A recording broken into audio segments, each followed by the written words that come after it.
बोले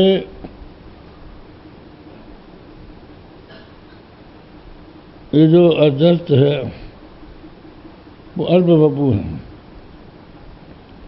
किसको कह रहे हैं? बाह्याध्यात्मिक प्रपंचो अध्यस्तो न वास्तवा। बाह्य माने ये जो दिख रहा है, और अंतर जो है हमारे अंतःकरण का, अंतःकरण मान बुद्धि चित्त अहंकार प्राण, ये सब आध्यात्मिक है। तो ये सब का सब आरोपित है, वास्तविक नहीं है। क्या इसमें प्रमाण क्या है? देखो ये है, अनुमान है ये। बाह्याध्यात्मिक प्रपंच, बाह्याध्यात्मिक प्रपंच जो है ये पक्ष है, ठीक है ना। बाह्याध्यात्मिक प्रपंच पक्ष हो गया, और अध्यस्त है ये साध्य हो गया। हाँ, प्रपंचो अध्यस्तो न वास्तव, प्रपंचो अध्यस्तो, अध्यस्त को पक्ष बना दिया। बाह्याध्यात्मिक प्रपंचो अध्यस्तो, सद्यत में समझ लो, अध्यस्तो न वास्तव इति वाह, दो साध्य बना दिए। परिच्छिन्नत्वात्, परिच्छिन्न होने के कारण, दृष्टांत दिया सुक्ति रजतवत इति अभिप्रेया अल्पवपुरिति। ये है अल्पवपु, अस्य आत्मनोल्पम वपुरिति रिव वपु, आत्मा का अल्प, अल्पम वपुरिव वपु, अल्प जो है आत्मा का वपु के समान वपु, माने स्वरूप के समान स्वरूप। यथा प्रसिद्धम वपु स्वातिरिक्तम आत्मानं स्वरूपेण निरूपयत अवच्छिन्नति। जैसे हमारा प्रसिद्ध शरीर अपने से भिन्न आत्मा को अपना स्वरूप के रूप में बतलाकर अवच्छिन्नति माने और दूसरों से अलग कर देता है। कि जैसे हमारा अपना शरीर है, तो इस शरीर को हमने अपना स्वरूप समझ लिया, तो दूसरे शरीरों से हम अलग हो गए। अलग हो गए माने परिच्छिन्न हो गए, अल्प हो गए,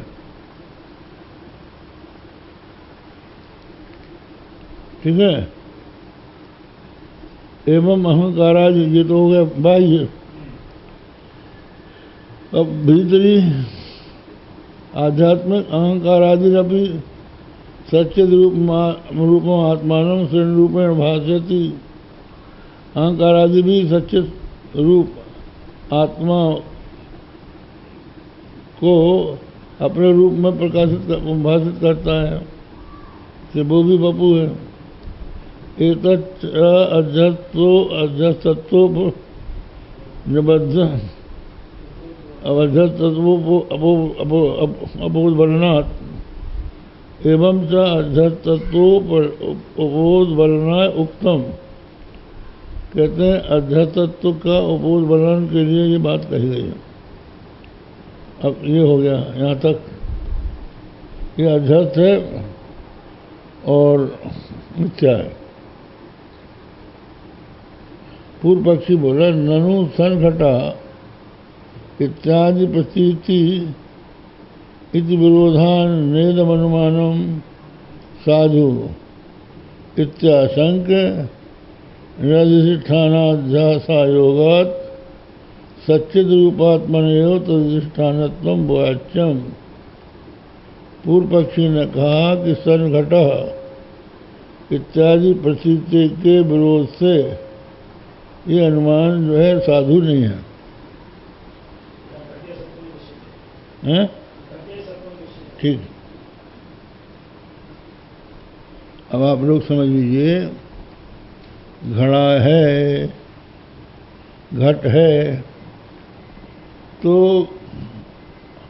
घटस्थन, संस्कृत में इसको कहेंगे सन, सन माने है। तो घड़े में सत्ता प्रतीत हो रही है, घड़ा जो है सदरूप से प्रतीत हो रहा है, तो हम कैसे इसको मिथ्या कह लेंगे? तो बोले बात यह है कि जो सन इसमें सत्ता प्रतीत हो रही है, ये घट की नहीं है। घट का जो अधिष्ठान चैतन्य है वो इसका अधिष्ठान है, तो अधिष्ठान की सत्ता घट में प्रतीत हो रही है। वो ही घटस्थन पटस्थन में सत रूप से प्रतीत हो रहा है। उदाहरण के लिए समझ लीजिए कि रस्सी में सर्प की हमको प्रतीति हुई, तो हम कहते हैं सर्प है, सर्पस्थन सर्प है। तो जो सर्प में है पना है वो सर्प का नहीं है, सर्प का जो अधिष्ठान है उसका है। इसी तरह से इस संसार जो ही अध्यस्त है उसका अधिष्ठान है सत। सच्चिदानंद घन ब्रह्म में इस संसार की प्रतीति हो रही है। तो इस संसार की प्रतीति का अधिष्ठान वो सच्चिदानंद है, तो उसका जो सत्य है उसका, वो जगत में प्रतीत हो रहा है, वो इसका नहीं है। क्योंकि जो भी भ्रम है, भ्रम बिना अधिष्ठान के नहीं होता।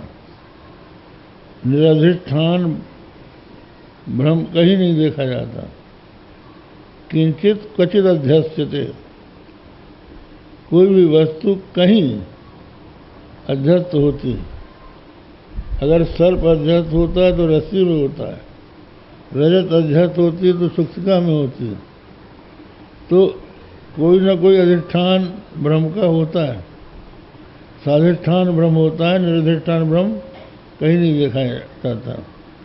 तो जो अधिष्ठान है उसका सत्य संसार में घटपट में प्रतीत हो रहा है। आगे बढ़िए। ननु सद्घटः इत्यादि प्रतीति विरोधान्येदमनुमानं साधु इत्याशंक निर्धिष्ठानाध्यासा योगात्, अध्यास बिना अधिष्ठान के नहीं होता, इसलिए सच्चिद रूपात्मन एवं सधिष्ठानत्व वाच्यम। तो कौन अधिष्ठान हो सकता है? तो सच्चिद रूप जो आत्मा है वही अधिष्ठान कहना पड़ेगा। तदश्च सत्य अनित्यात्मत्वात् प्रपंचस्य तत् सद्बुद्धि अन्यथा सिद्ध्यति इत्याशयिनः। इसलिए सत्य और अनित, ये संसार जो है सत्य और मिथ्या दोनों का मिलित रूप है। इसलिए उसमें जो सद्बुद्धि है वो अन्यथा सिद्ध हो रही है। मतलब जगत में जो सत्ता प्रतीत हो रही है वो ब्रह्म की सत्ता है। तत्प्रत्यक परागद्वयमिति, ये मूल में है। प्रत्यक पराद्वयमिदं परस्परस्मिन् अध्यस्ततां प्रति समर्थन वो समर्थन। तो यहाँ दोनों मिल गए हैं, सत्य और मिथ्या दोनों परस्पर अध्यस्त हो गए हैं।